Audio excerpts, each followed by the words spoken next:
자, 건축계획 일반 이어가고 있습니다. 자, 조형계획, 형태에 대한 구성 살펴보도록 하겠습니다. 조형은 시각적이며 공간적인 요소들을 통해 표현하는 것인데요. 어떤 모양, 뭐 이런 거라고 보시면 되겠습니다. 모양이나 형태, 그래서 회화나 디자인, 조각, 건축 등이 포함이 됩니다. 뭐 집의 모양, 조각품의 모양, 어떤 그림의 형태, 뭐 그 정도로 좀 봤으면 좋겠고요. 조형의 구성은 형태와 색, 그리고 재질감으로 이루어져 있습니다. 형태라는 것은 이제 곧 나오게 될 점과 선과 면과 입체, 점과 선과 면과 입체, 이렇게 좀 발전되어 간다라고 보시면 좋겠고요. 색은 빨강색, 파랑색처럼 어떤 색 자체의 고유 특성을 보여주는 색상, 그리고 색상 자체가 밝은가 어두운가에 대한 명도, 그리고 빨강색이라도 새빨간 게 있고 붉으스름한 게 있어요. 새빨간 것은 채도가 높은 것이고 붉으스름한 것은 채도가 낮은 것이라고 보시면 되겠습니다. 선명한 정도라고 봤으면 좋겠고요. 자, 재질감이라는 것은 텍스처입니다. 이것은 표면의 느낌 정도로 볼게요. 표면의 느낌. 이 텍스처가 거친지 또는 매끈한지 뭐 이런 느낌으로 봤으면 좋겠습니다. 자, 표면을 옆에서 봤을 때 이렇게 매끈한 게 있을 것이고요. 울퉁불퉁한 것이 있을 거예요. 그럼 울퉁불퉁한 것은 좀 거칠게 느껴지는 것이고, 이 매끈한 것은 말 그대로 좀 이렇게 반짝거리는 그런 느낌으로 느낄 수 있는 표면 자체의 느낌 정도로 보시면 되겠어요. 한 번씩 패턴과 어떤 차이가 있나요? 라고 본다면, 패턴은 이런 매끈하고 그런 거친 게 아니라 이렇게 표면 자체에서 이런 체크 무늬 패턴인지, 아니면 모양이 이렇게 민무늬 패턴인지, 이렇게 면 자체의 모양, 이런 요소들이 어떻게 반복되는가, 이런 것들을 패턴이라고 하는 것이고요. 재질이라는 것은 이 표면의 느낌, 매끈한지 거친지 이렇게 좀 구분을 하시면 좋겠습니다. 자, 형태 볼게요. 점과 선과 면과 입체, 이렇게 구분이 되는데, 자, 공간에 한 점을 두면 집중 효과가 있다. 이것은 뭐 당연히 이렇게 어떤 공간을 두고 봤을 때 텅 비어 있다면 어느 한 군데에 이렇게 점이 찍혔어요. 그러면 시선이 여기로 모일 수밖에 없는 그런 심리적인 효과 정도로 보시면 되겠고요. 많은 점의 근접은 면으로 지각이 됩니다. 자, 이렇게 점인데 이런 식으로 이렇게 구성이 된 거예요. 그럼 이렇게 동그란 면이 형성되어 있다고 보는 거지, 이것을 하나하나의 점으로 인식하진 않고요. 이렇게 동그라미가 있네 라고 인식을 하는 그런 심리라고 보시면 되겠습니다. 그리고 가까운 거리에 있는 점은 이렇게 형태가 좀 보이는 거죠. 이렇게 동그란 점이든 아니면 네모난 점이든 가까이 있는 것은 형태를 볼 수 있어서 도형으로 인식이 되는 것이고, 저 멀리 있는 것은 그냥 말 그대로 모양보다는 이렇게 어떤 점이 있다 이렇게 느껴지는 것이고, 가까이 있으면 모양이 인식이 된다 정도로 보시면 되겠습니다. 자, 그리고 선이에요. 위치나 길이의 개념을 가지며 폭과 깊이의 개념은 없어요. 우리 선이라는 것은 이렇게 길이의 개념을 가지고 이게 땅에 붙어 있는지 아니면 그 위에 떠 있는지 이런 위치의 개념을 가지게 됩니다.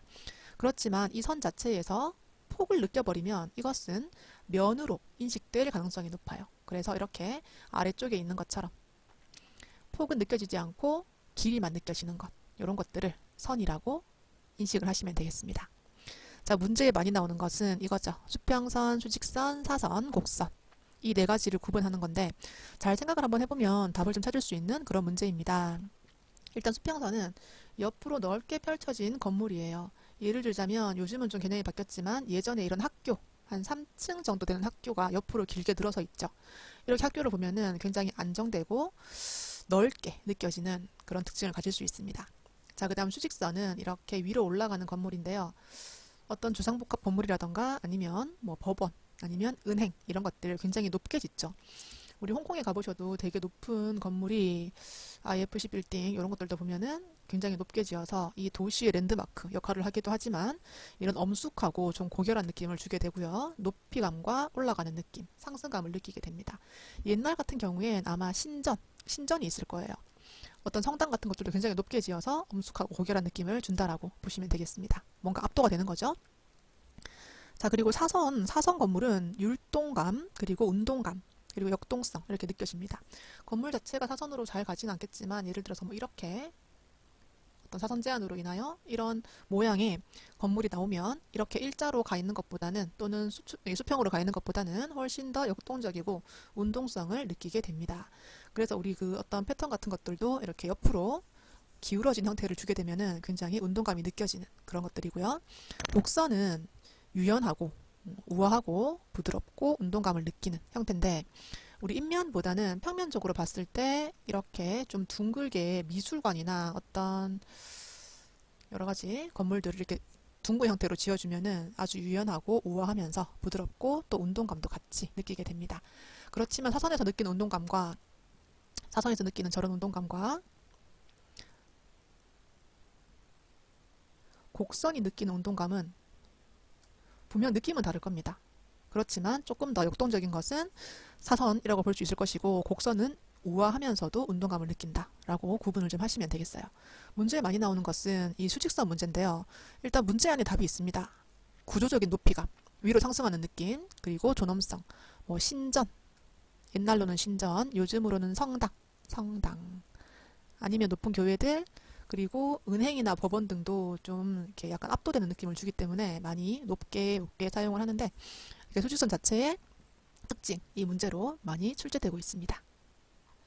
자, 그 다음 면이죠. 선이 이동하여 생긴 면입니다. 이렇게 2차원적인 형태로 인식이 되고요. 어떤 바닥이나 천장으로 인식이 되는 거죠. 2차원. 그리고 이 면이 3개로 또는 4개로 만나는 것이 공간입니다. 이게 3차원 입체가 되는 거죠. 부피를 갖는 형태가 됩니다. 근데 지금 2차원은 사실 부피를 가질 수 없어요.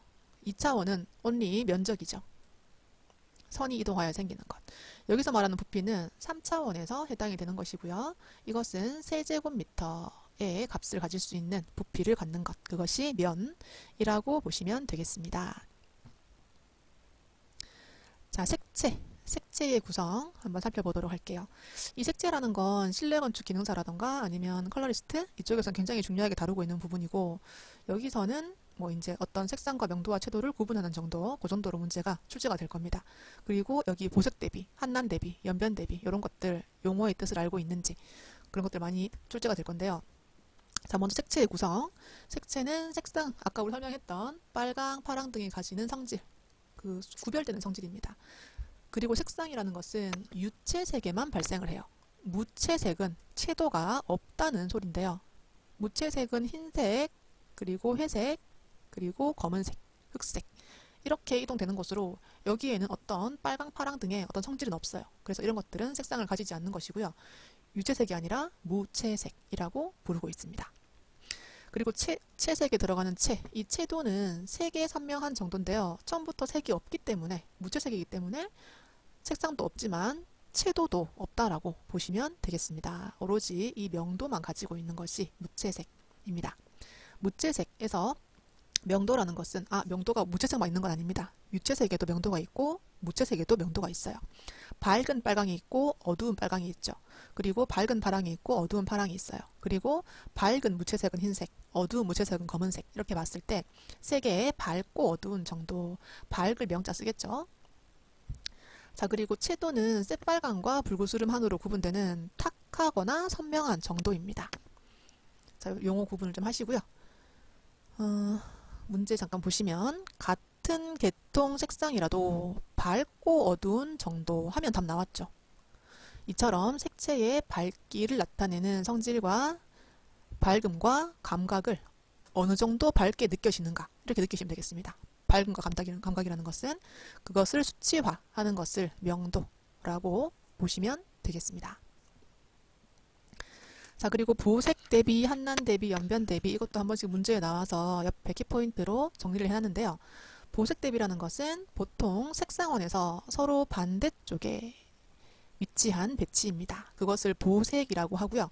두 색을 혼합하면 무채색이 되는 색, 그것이 보색입니다. 일단 여기서 지금 색상환이라는 말이 나오고 있는데요. 색상환이라는 것은 색상을 이렇게 똑같은 간격이라고 가정을 하고 동그라미에 배치를 해두는 거예요. 맨 위쪽에 있는 것이 R, 그 옆에 있는 것이 Y, 그 밑에 있는 것이 G, 그 옆에 있는 것이 B, 그 옆에 있는 것이 P 이렇게 구분이 되어 있습니다. R은 레드, Y는 옐로우, G는 그린, 블루, 퍼플 이렇게 구성이 되어 있어요. 5가지 기본색. 여기에서 서로 반대쪽에 위치했다는 것은 이렇게 위치를 했다는 거예요. 그런데 지금 우리가 이게 정확한 이런 구분이 아니라 수치로 그냥 잡아놓은 거기 때문에 이걸 정확히 이렇게 볼 수는 없겠지만 이렇게 레드의 반대쪽 그러면 레드의 보색은 무엇인가 라고 봤을 때 지금 옐로우와 그린이 이렇게 좀 치우쳐 있잖아요. 정확히 중간에 있는 것이 아니라 그래서 지금 이 블루와 그린의 중간에 있는 이 색은 블루 그린 그래서 BG 청록이라고 보시면 되겠습니다. 완전히 반대에 있는 색깔. 이게 문제에 한 번씩 나와요. 빨강의 보색은 무엇인가? 그냥 생각하기 어떤 사람들은 파랑이라고 생각하시는 분들이 계시는데 파랑이 아니라 이 색상원으로 봤을 때는 정확히 반대에는 블루와 그린이 끼어있는 청록이라고 좀 문제를 푸시면 되겠습니다. 자, 그럼 만약에 이 레드와 블루 그린이 보색인데요. 이게 만약에 옆에 붙어 있는 거예요. 빨강이 이렇게 있고요. 붙어 있다기보다는 이렇게 중간에 한번 넣어볼게요. 이 바탕은 레드고요. 이 중간이 블루 그린인 거예요. 보색. 그리고 이것은 청록색이죠. 이렇게 빨강 테두리에 청록색 판이 하나 있어요. 그러면 실제보다 더욱 대비되게 느낄 수 있는 효과입니다. 이건 무슨 소리냐면 각각 채도가 더 높게 보이는 현상이에요. 이게 원래 레드인데 이 블루 그린 근처에 있으면 더 빨개 보이는 현상. 실제로 빨개진다는 게 아니라 눈이 인식을 할 때 원래 혼자 있던 것보다는 훨씬 더 빨개 보인다라고 느끼는 그것이 보색 대비. 그리고 이 청록색도 마찬가지예요. 혼자 허공 흰색 바탕에 덜렁 있는 것보다는 빨강 안쪽에 또는 빨강 바로 옆에 이렇게 붙어 있을 때 서로 더 새빨개 보이고 더 청록으로 보이고 그런 현상이 보색 대비 현상이라고 보시면 되겠습니다. 자, 그리고 한난 대비라는 것은 지금 셋 다 비슷한 개념이에요. 한색과 난색이 있는데요. 이 두 개가 같이 있는 거예요. 그 중간에 있을 수도 있고요. 예를 들어서 지금 다시 한번 그려보면은 이렇게 위쪽이 R, 이 옆이 옐로우, 이쪽이 그린, 이쪽이 블루, 이쪽이 퍼플이에요. 자, 이렇게 봤을 때 그린과 퍼플은 보통 중성적인 느낌을 가집니다. 중성색. 이게 뭐 한색도 아니고 난색도 아니고 그냥 적당한 색 이렇게 느끼는 거고요. 보통은 이렇게 RI 그리고 요 B 쪽에 있는 얘들이 반대되는 느낌으로 얘가 난색, 얘가 한색 이렇게 느껴요. 그래서 지금 만약에 이 옆에 블루가 있고요. 여기에 만약에 예를 들어서 YR이 있는 거죠. 주황색, 이 중간에 있는 거. 이렇게 있으면 파랑은 더 차가워 보이고 이 YR은 더 따뜻하게 보이는 효과입니다. 이 난색 중간에 있는 이 색이 여기 있고 한색의 중간에 있는 블루가 여기 있다 라고 보면은 이 부분, 테두리 부분은 훨씬 더 차가워 보이고 오른쪽은 훨씬 따뜻해 보이고 이런 현상, 이런 것들이 한난 대비입니다. 이것은 순색의 경우 효과가 가장 크다입니다. 이 푸르스름한 게 아니라 새파란 거예요. 순색, 새파란. 그리고 이것은 샛노란. 예를 들어서 셋 오렌지라는 말은 안 쓰니까 샛노랗다 라고 쳤을 때 이것이 더 따뜻해 보이고 더 차가워 보이는 효과를 더 극대화할 수 있다 라고 보시면 되겠습니다. 자, 그리고 연변 대비는 이 경계 대비라고 해서 이 테두리에서 느껴지는 대비, 이런 느낌이에요.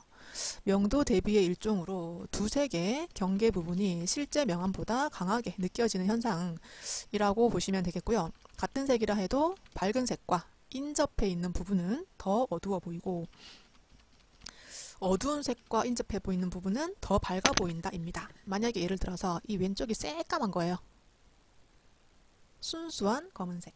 그리고 오른쪽이 새하예요. 그러면 여기 인접해 있는 이 부분, 여기가 약간 튀어나와 보일 정도로 훨씬 더 이 부분이 새까매 보이고 이 부분은 더 하얘 보이는 현상입니다.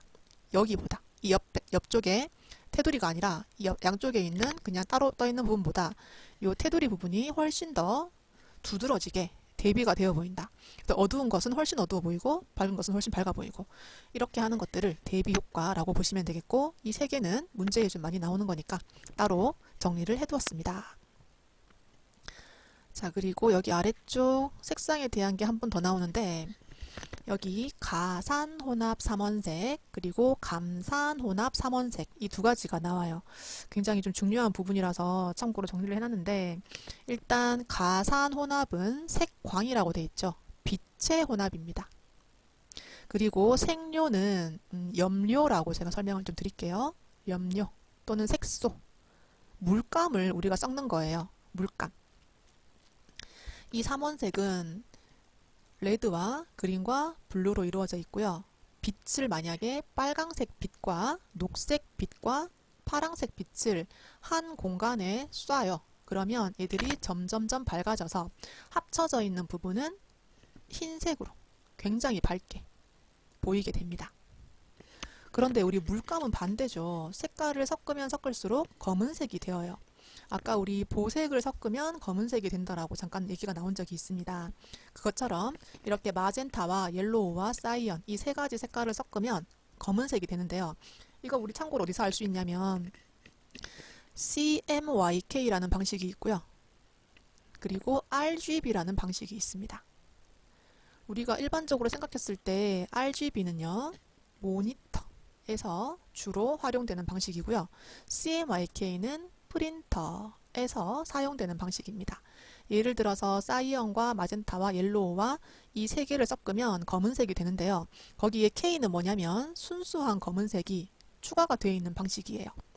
그리고 RGB는 레드와 그린과 블루를 적절히 섞어서 모니터에서 빛을 쏴줄 때 세 개가 다 섞이면은 흰색, 그리고 뭐 따로따로 이렇게 섞이면은 다른 색깔을 보여주는 그런 방식이라고 보시면 되겠고, 빛을 혼합하는 방식인지 물감을 혼합하는 방식인지 이 두 가지를 구분해서 좀 이해를 해주시면 좋겠어요. 그리고 지금 이 RGB와 CMYK 부분은 굉장히 색상에서는 중요하게 보는 부분이고, 지금 우리는 단순하게 봤을 때 빛을 섞는지 물감을 섞는지 그 차이, 그리고 CMY 그리고 RGB 요 세 가지 정리를 좀 해두시면 문제가 요즘 제법 나오더라고요.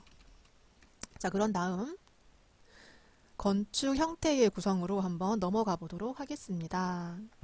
건축 형태에는 통일과 균형으로 일단 시작이 되네요.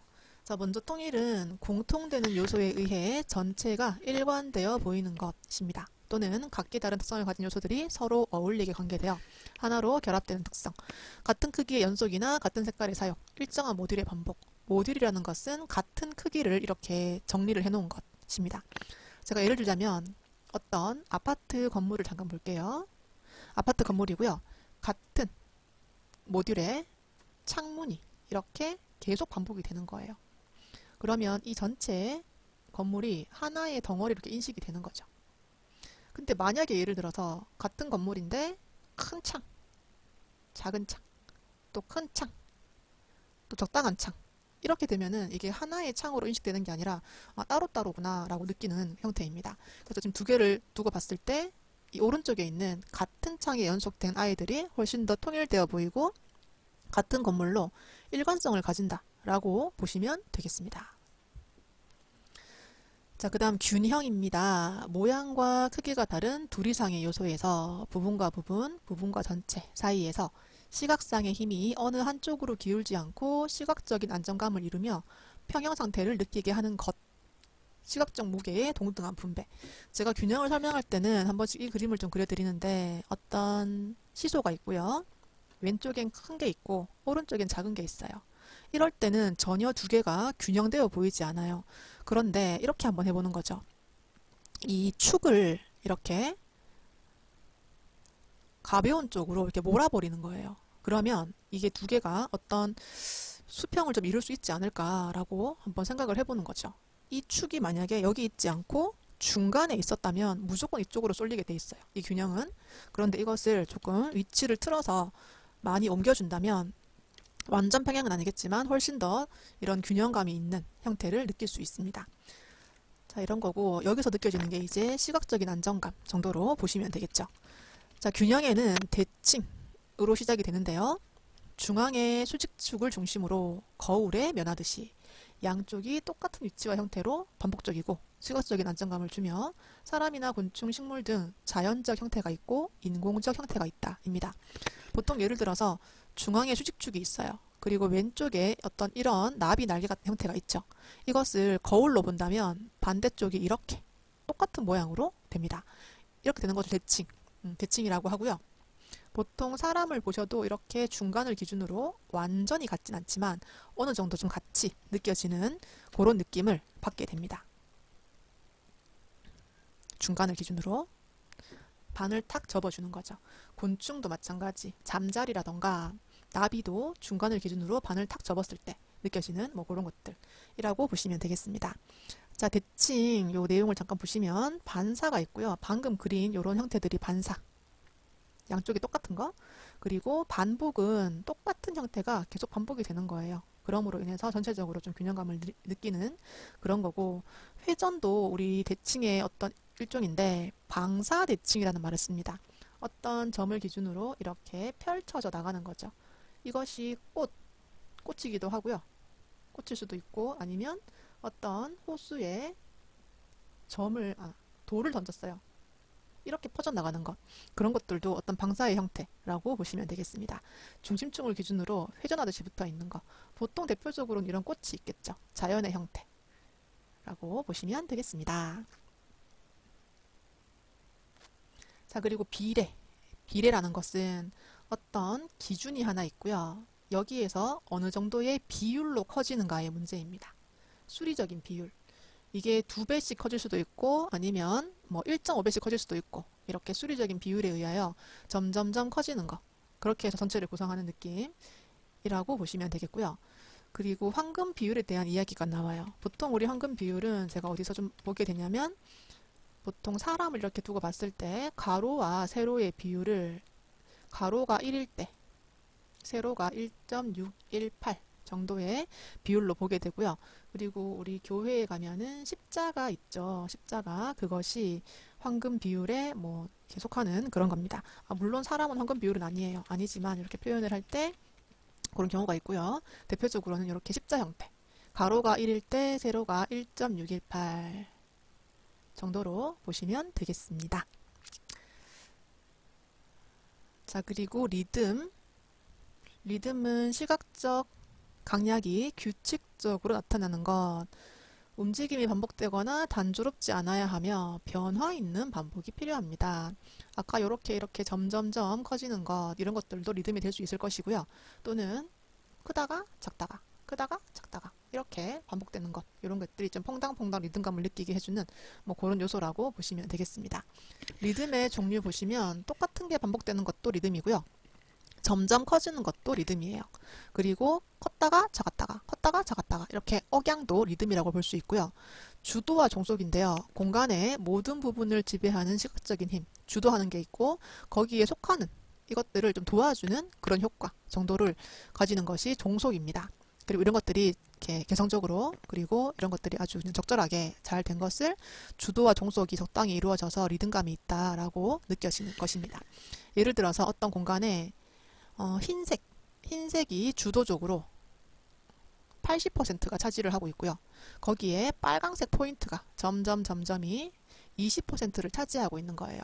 그러면 흰색이 전체를 주도하는 것이고 이 빨강색 포인트가 20%가 들어간 거죠. 이게 종속이 되면서 이 공간이 굉장히 리듬감 있게 뭐 이렇게 디자인이 되었다라고 느낄 수 있는 그런 건데, 이게 뭐 강조의 개념이 될 수도 있을 것이고 여러 가지가 있겠지만 여기서 지금 일반적인 규칙적 요소의 반복이고요.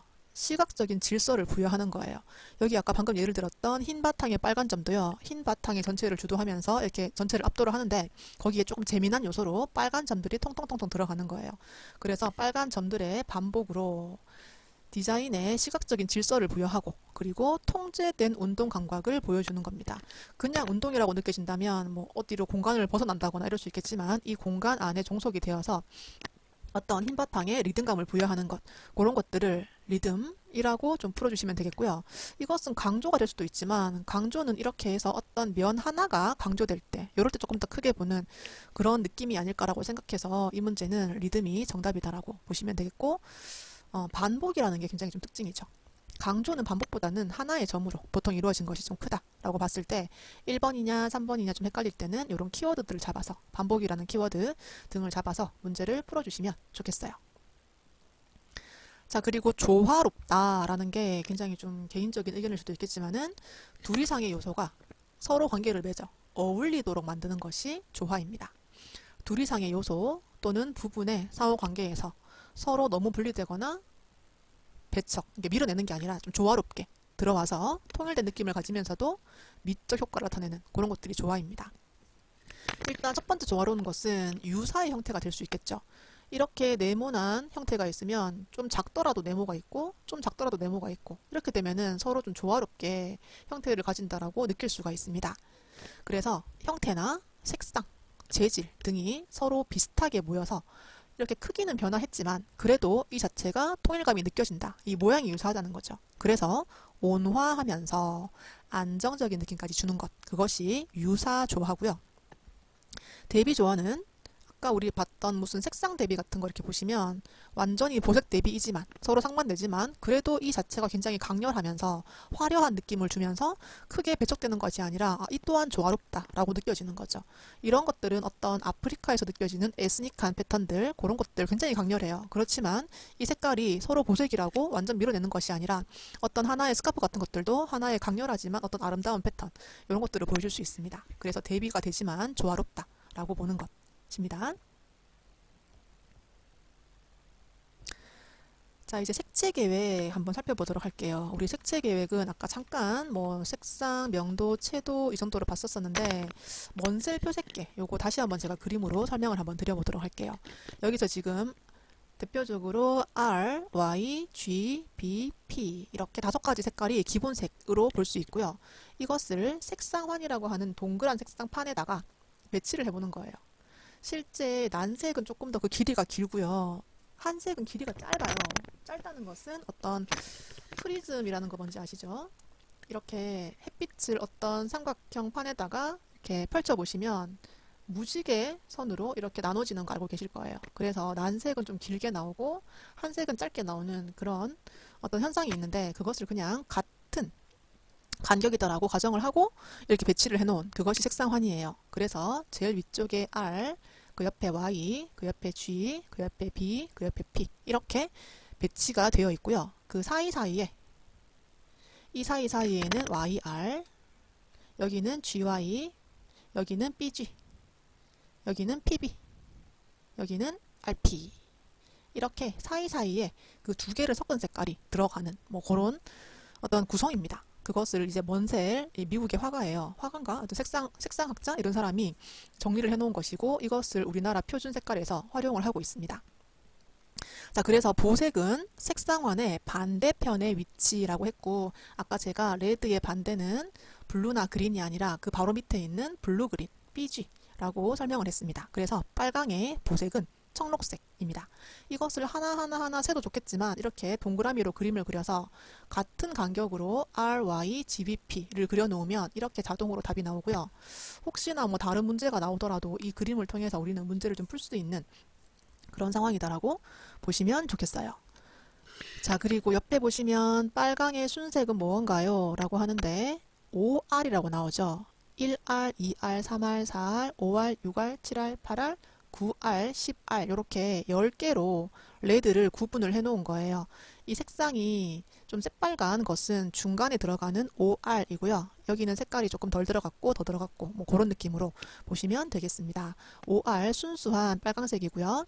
4는 뭐냐면 명도예요. 명도가 이렇게 세로로 이루어진 판인데 제일 밝은 것이 1, 제일 어두운 것이 10으로 봤을 때 중간보다 약간 밝은 이 4를 순색으로 보고 있습니다. 그리고 채도라는 것은 이 색상환이 이렇게 둥글게 돌고요. 명도가 이렇게 위아래로 구분이 되고 채도는 이렇게 밖으로 펼쳐져 나가는 건데요. 제일 안쪽에 있는 것이 채도가 가장 낮은 것, 그리고 제일 바깥에 있는 것이 14라고 가장 새빨간 거 이렇게 봤을 때 순서가 색상, 명도, 채도 이렇게 순서로 이루어져 있다라고 보시면 되겠고 이 수치는 암기를 좀 해두시면은 혹시나 문제에 나왔을 때 우리가 좀 풀 수 있다라고 말씀을 드리고 싶어요. 자, 먼셀의 색입체였습니다. 방금 제가 잠깐 그림을 그려봤는데 색상을 원으로 표현하고요. 명도를 위아래로 표현을 해요. 그리고 채도는 이렇게 바깥쪽으로 펼쳐져 나가도록 하나, 둘, 셋, 넷, 다섯, 여섯 해서 난색은 14단계까지 들어가고요. 이 한색은 그 펼쳐지는 것이 좀 한계가 있어서 조금 더 적게 10인가? 네, 잘 모르겠습니다. 하여튼 14보다는 낮은 숫자로 이렇게 배치를 하는 그런 방법이고요. 이 그림을 보시면 RYGBP가 이렇게 동그랗게 운영이 되고 위쪽은 밝고 아래쪽은 어둡게 명도는 직선으로 그리고 채도는 중간에서 펼쳐져 나가도록 방사형으로 배열을 하는 이것이 먼셀의 색입체입니다. 자, 그리고 문제를 잠깐 볼 건데 여기 지금 설명이 전혀 안 나와 있고 제가 그냥 많이 나오는 문제라서 한번 설명을 해볼 건데 병원 수술실 벽면의 색은 밝은 청록색으로 처리를 하게 됩니다. 이는 어떤 현상을 막기 위해서인가요? 인데 붉은 피의 보색인 밝은 청록색을 사용하면 눈의 피로를 덜기 위한 것으로 설명이 좀 잘 안 돼 있죠. 우리가 만약에 수술을 하게 되면은 붉은 피를 계속해서 보게 되잖아요. 의사 선생님들이. 그러면 눈이 좀 피곤해서 흰색 벽을 향해서 눈을 깜빡깜빡깜빡 하는 거예요. 그러면 흰색 벽에 아까 봤던 붉은색만큼 이렇게 잔상이 보이게 되는데 그 잔상의 색깔이 약간이 아니라 청록색으로 느껴진다고 해요. 그런데 만약에 이 벽 자체가 청록색이다 라고 친다면 내 잔상과 같은 비슷한 색깔이에요. 그래서 벽을 향해서 눈을 깜빡깜빡 해도 그 잔상이 약간 이렇게 묻어진다고 해야 되나요? 뭐 그런 느낌이 드는 거죠. 그래서 일반적으로 우리 수술실에 어떤 수술복 이런 것들도 청록색 많이 하잖아요. 그런 것들도 약간 그런 느낌으로 눈이 좀 깜빡깜빡할 때 그 잔상을 좀 덜 보려고 하는 그런 뭐 방법이다라고 보시면 되겠습니다.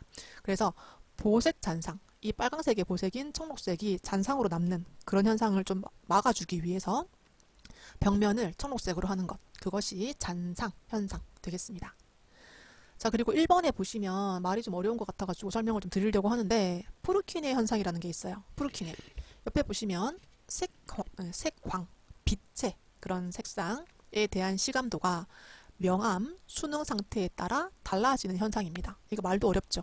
명암, 수능. 일단 명수능이라는 것은 우리가 어두운 곳에 있다가 갑자기 밝은 곳으로 팍 나가는 거예요.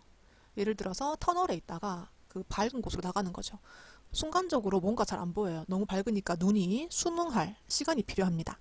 그럴 때는 붉은색이나 주홍색이 먼저 눈에 보인대요.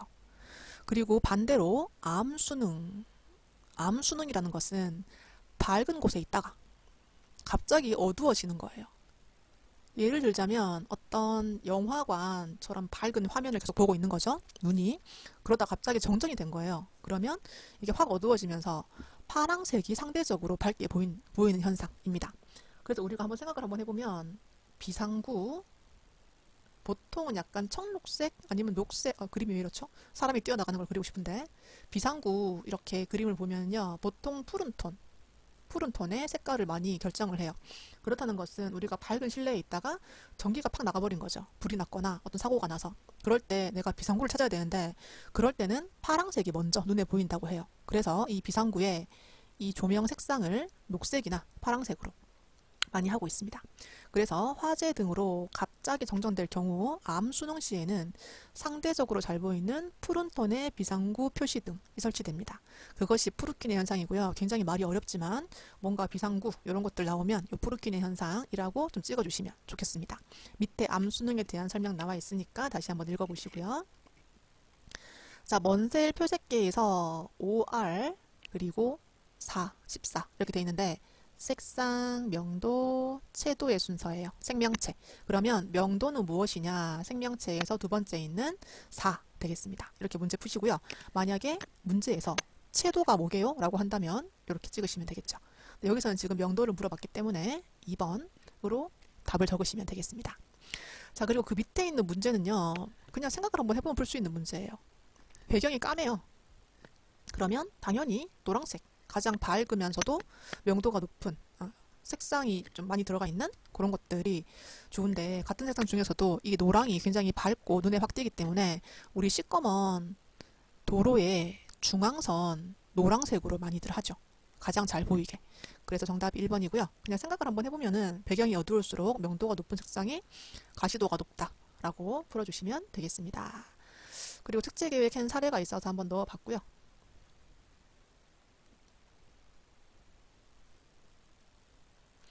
자, 건축 환경 살펴보도록 하겠습니다.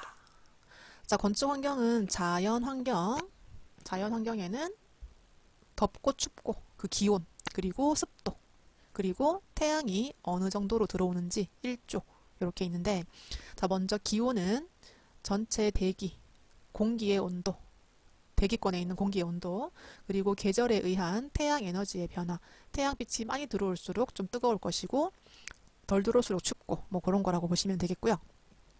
연교차와 일교차, 연교차는 1년 중 월 평균 최고 기온과 최저 기온의 차이입니다. 우리나라는 굉장히 연교차가 높은 편이죠. 예를 들어서 1월 평균 기온이 예를 들어서 영하 5도씨가 나온 거예요. 그리고 8월 예를 들어서 평균 기온이 뭐 25도가 나왔어요. 예를 드는 겁니다. 얼마인지 잘 모르겠어요. 그럼 우리나라의 연교차는 30이네 라고 보는 거죠. 그리고 이거는 매년 달라지겠죠. 그리고 일교차는 하루 동안에 가장 더울 때와 가장 추울 때의 차이. 보통 우리 봄에 일교차가 크니까 감기를 조심해야 된다 뭐 이런 말을 많이 써요. 낮에는 되게 덥고 밤에는 되게 춥고 이런 것들이라고 보시면 되겠죠. 자, 그리고 습도는 공기 중에 수증기의 양이 얼만큼 들어가 있는지 수치로 표현하는 것. 습도가 높을수록 굉장히 불쾌하고 뭐 그런 느낌들 받을 수 있을 것이고, 습도가 너무 낮으면 건조해서 막 건조주의보 이런 것들 발생되고, 이렇게 보시면 되겠고요. 자, 그 다음 1조 태양입니다. 태양은 적외선, 가시광선, 자외선, 그리고 일형곡선, 영구음영 이렇게 용어가 나와 있는데, 적외선은 열 효과입니다. 우리가 태양을 받았을 때 따뜻하게 느끼는 것. 그래서 열선이라고도 부르고요. 보통 우리 적외선을 이용한 어떤 난방기구 이런 것들도 많이 쓰게 되고 열을 느끼는 그런 것들을 적외선이라고 하고요. 가시광선은 이 태양에서 보여주는 것 중에서 밝은 눈으로 보이는 빛이 도달하는 정도. 그것이 가시광선. 가능하다. 시야에 보인다. 네, 눈으로 보는 게 가능한 광선. 빛효과라고 보시면 되겠고요. 자외선은 눈에 잘 보이진 않겠지만 이 태양 광선이 막 피부를 태우고 식물을 키우고 이런 것들, 생육작용, 그리고 빨래를 햇빛에 널면은 살균 작용도 있죠. 이런 것들을 하고 사진에 반응하는, 뭐 사진이 물론 우리가 알기로는 빛에 바르기도 하겠지만 필름을 찍으면 이 자외선에 의해서 사진이 나오고 안 나오고 뭐 그런 거라고 좀 보시면 되겠습니다. 그런 것들이 자외선. 자, 그리고 일형은 햇빛이 들어왔을 때 이렇게 어떤 빌딩이 있으면 이 건물을 따라서 아침에는 길다가 오후에는 짧다가 이렇게 곡선을 이루면서 햇빛이 진행을 하는데, 건축물이 햇빛에 비칠 때 생기는 그림자, 그리고 그림자를 따라간 선 이런 것들을 일형이라고 보시면 되겠고, 그림자를 일형이라고 한다면 그림자 끝을 따라간 선은 일형곡선이라고도 부릅니다. 네, 그림자를 일형이라고 보시면 되겠고요. 영구음영은 계속 햇빛이 드는 거예요. 하루 종일. 그래서 햇빛이 아니지. 그림자가 하루 종일 껴있는 거죠. 이 옆에 높은 빌딩들이 들어와서 여기 옆에 있는 조그만 건물에 하루 종일 빛이 안 들어오는 거예요. 그것을 종일음영, 영구음영이라고 보시면 되겠습니다.